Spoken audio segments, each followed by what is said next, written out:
In the past, I've been asked to do some tips and tricks videos. Never really got around to it, but today I'm going to give you some tips and tricks to hopefully get better at Jailbird.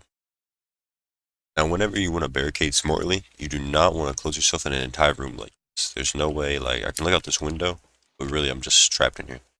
Now, what you want to do is, if you want to barricade smartly, say maybe you don't want to have to watch this angle right here, but you want this door to be open. You can see now, they can't look at you through orange or whatever they wanted.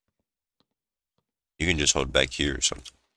Also, you can see this other door is open right here. If they want to push through here and they don't want to have to make noise going through that door, they're going to shoot this, and you're going to know they're coming from this way. So you just want to barricade smartly. Barricading doors, so trapping yourself in rooms, that's really just not smart at all.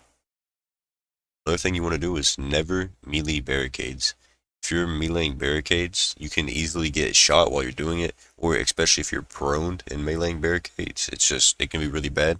The best way to go about barricades is to shoot them from like a decent range where you feel safe. A lot of people will play a ton of common angles that you're gonna die if the enemy like is experienced in the game and they have a little bit of game knowledge. So I'm gonna go in game and I'm gonna show you some examples that you shouldn't be holding at all. Now we're back on workspace. In orange, obviously orange is very popular on workspace. There's a lot of common angles here actually. So like up here, this is super common now. Everybody, like a ton of people holds this. And that if like they know what they're doing, they're gonna come over here and they're gonna pre-fire it like this. Or they're just gonna be preparing for it and they're gonna shoot you as soon as they see you. Another angle that's not so common anymore, but like old people still know about this. This bush right here. This used to be so common. You still see it sometimes. It's really just not a good place to push because most of the time whenever I'm playing workspace, I'll come over here, I'll spray this, and then I'll either pre-fire it or I'll look and I'll easily like react and spray super fast.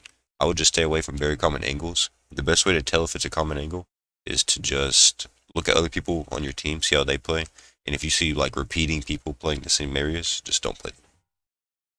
This is a pretty big tip, but play guns you're comfortable with. Just because you see a YouTube video saying these are the best Jailbird guns or use these guns, if you see a gun that you think you might like in the Jailbird, you should definitely buy it and at least give it a try. Now, looking for videos for like the attachments, that's okay, but don't rely on videos to get the guns that you choose.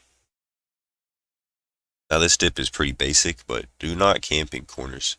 Now you can hold angles like in workspace, you can hold green storage, but camping in corners specifically, that's just not going to work out for you in your favor 99% of the time.